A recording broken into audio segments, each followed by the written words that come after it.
apologize to the listeners. It was one of my lies of the industry, saying that Jesse Sapolu lives in Mexico. He doesn't, but he was in Mexico. Yeah. So. 49ers center and guard from 83 through 97, four-time Super Bowl champ, the great Jesse Sapolu with us.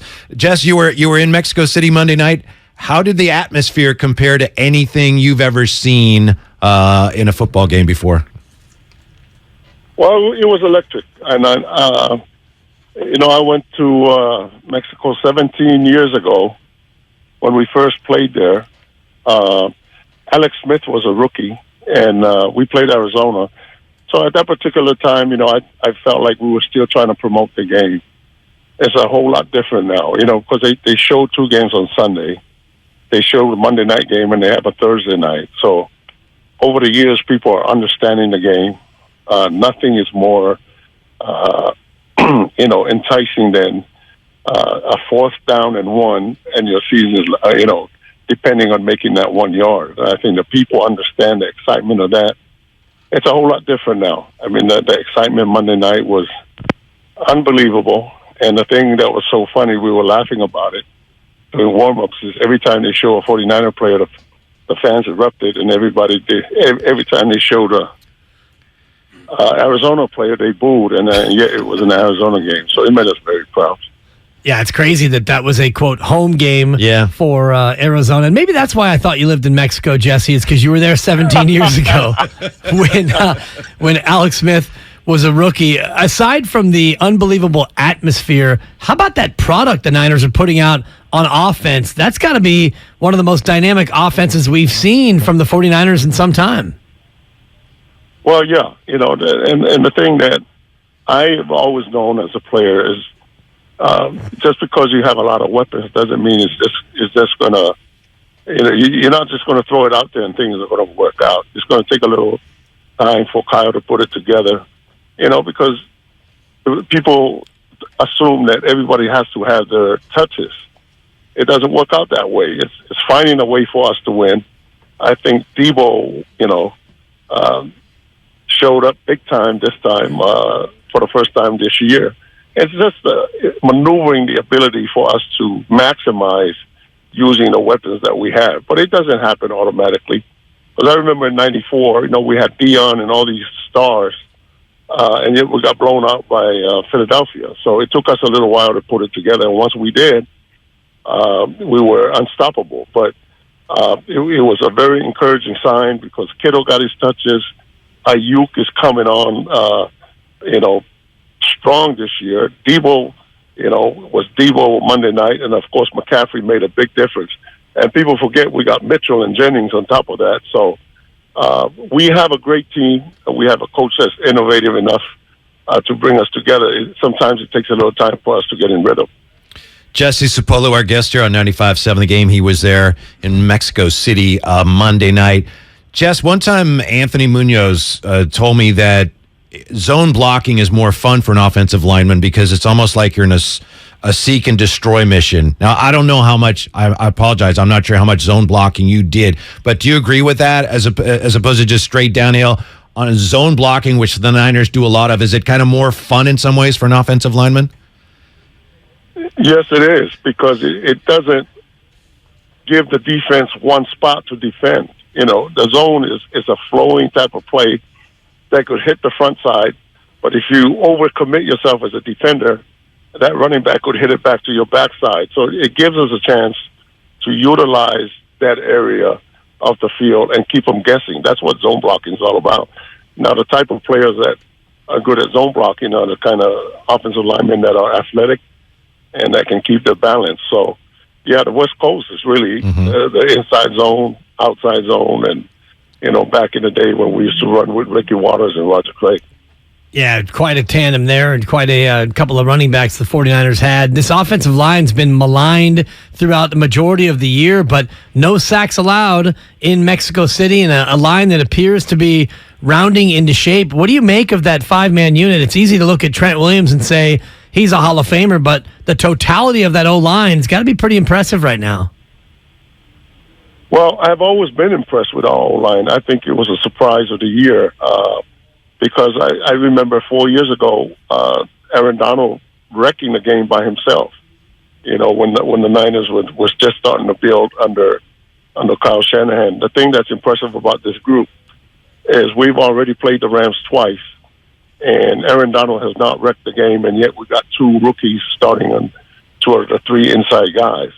I talked to Trent during pregame on Monday night, and I told him that great job just bringing these two young studs along, because at the end of the day, an offense can only go as far as those five guys up front. We can have all the weapons that we need, but if Jimmy Garoppolo is throwing from his backside, it ain't going to work. So those five guys up front are doing a great job, and the fact that Coach Forrester and Trent leading the way to bring those guys along is a good thing for us to see. Jesse Sapolu with us, and speaking of Jimmy, I think one of the things that Jimmy does well that maybe he doesn't get enough credit for is the fact that he gets the ball out so quickly. Which quarterback I think I know the answer, but which quarterback that you protected got the ball out the quickest, and how much easier did that make your job? Well, the guy that gave us 4 rings is the guy that ran the offense better than anybody else. Mm-hmm. But, because if you remember, Steve Young was the Michael Vick of our time. Mm-hmm.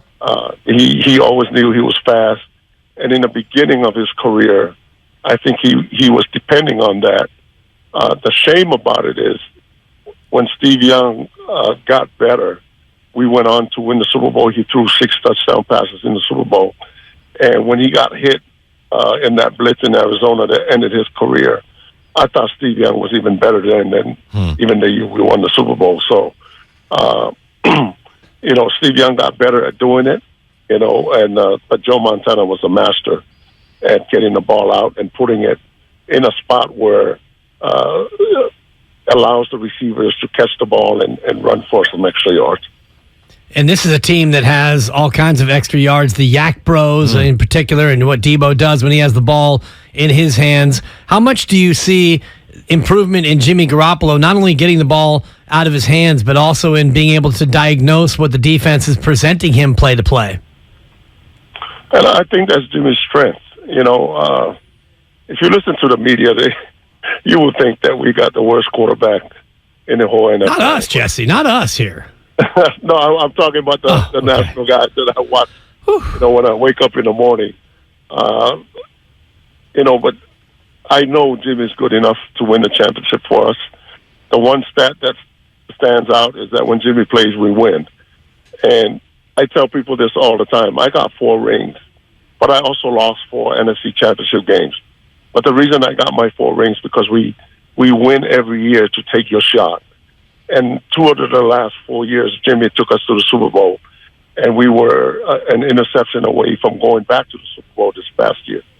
It beats going 2-14, 4-12 type of deal.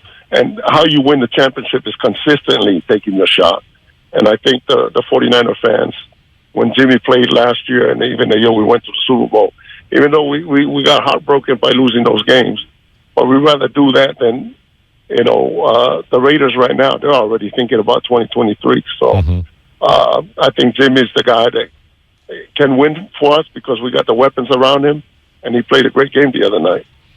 Yeah, Jess, some of those people that criticize Garoppolo, I don't know if they're watching football or maybe just looking at it. I don't know. But let's ask you, an expert on winning Super Bowls as a 49er. Of course, nobody knows what's going to happen. But based on what you've experienced, what you've seen the last few years, where this team is now, do you look at this team and say, yeah, that's a team that could win a Super Bowl this year?